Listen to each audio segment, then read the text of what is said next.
Cette semaine, on a un petit bijou, Charles. On a une belle arbalète, une belle nouveauté. C'est une pointe qui nous arrive avec la Nitro 505. Elle est extrêmement puissante.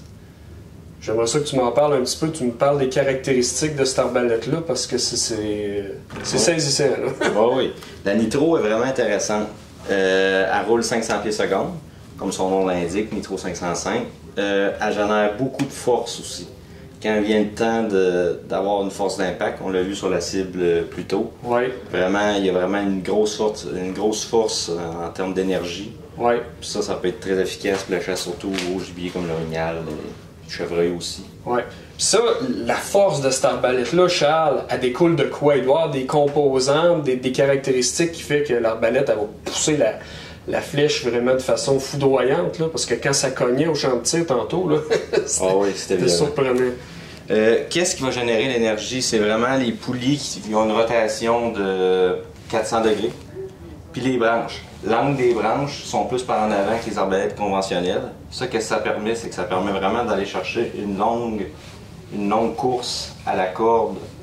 Oui, dans le fond, la corde elle va avoir une poussée beaucoup plus longue, puis plus qu'elle est longue, plus que ça va envoyer de la force à notre flèche, puis là, ça va frapper là, l'autre bout. C'est ça. Puis aussi, c'est pas des petites flèches légères, c'est des flèches de 400 grains. Fait que souvent, il y a beaucoup de compagnies qui servent de flèches plus légères pour générer en termes de vitesse, mais celle-là a réussi à générer une bonne vitesse tout en ayant quand même une masse en termes de flèches. Fait que côté énergie, ça va être impressionnant à l'autre bout. Ouais, c'est un gibier. On l'a juste vu sa cible, mais c'est un gibier, ça va vraiment être intéressant.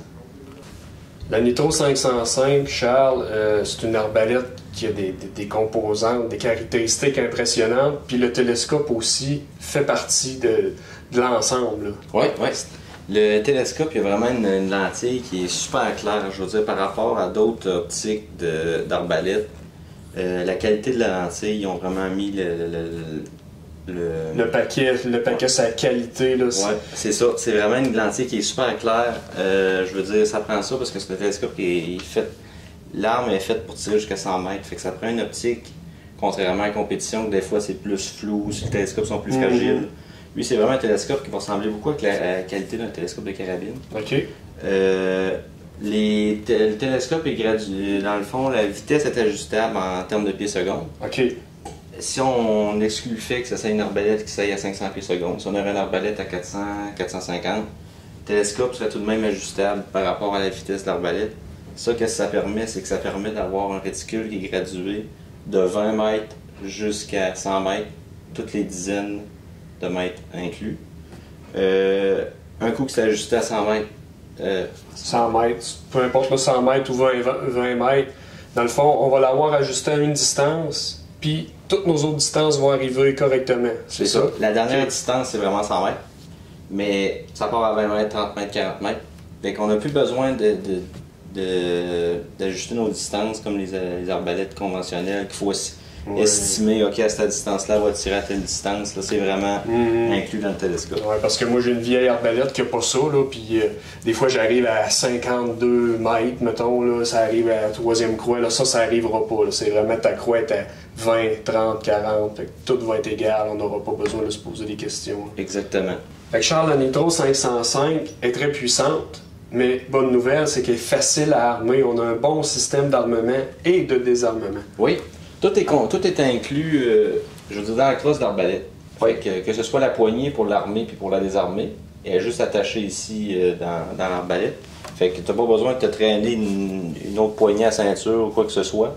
Tout est inclus dans le système d'armement. Puis c'est un système aussi qui est facile à utiliser, que ce soit une femme ou une personne de plus faible stature. C'est vraiment facile d'utiliser ce système-là. Je pense que juste 5 livres de traction puis de traction. De force pour faire tourner la manivelle, c'est vraiment très peu. Outre ça, on a une rampe de lancement qui est travaillée de façon à optimiser la durée de vie. La courroie aussi, j'aimerais ça que tu nous en parles, c'est impressionnant. Oui, c'est une courroie en dynamo. C'est un matériel qui est semblable à du Kevlar, c'est un matériel qui est super solide. Fait qu'il n'y aura aucun danger de déchirer la courroie durant l'utilisation la manivelle ou quoi que ce soit quand elle a un point vulnérable, quand elle était tirée au complet. Puis la rampe de lancement aussi, c'est très intéressant parce que contrairement à d'autres arbalètes, le fait qu'il y ait juste 2 points de contact, de friction, ouais. ça permet vraiment d'avoir un 50% moins de friction sur la rampe de lancement. Fait que pour la durée de vie de la corde, c'est très intéressant. Fait que Charles, on invite les gens à venir voir cette arbalète-là en magasin, c'est impressionnant. Et puis, je vous invite aussi à regarder... ah oui, le point que j'oubliais, c'est les tests qu'on a fait avec. C'est impressionnant au champ de tir. Hein? Oui. Le groupement était vraiment serré, puis... C'est vraiment une arbalète qui est très intéressante à tirer. Vous avez une détente, une double détente, qu'on va dire. C'est vraiment... Ça vous permet d'avoir vraiment de la précision à chacun de vos tirs, d'être constant avec votre détente, surtout quand il vient le temps d'utiliser des tirs jusqu'à 100 mètres sur un chevreuil ou sur un orignal, ça peut faire la différence. Parfait.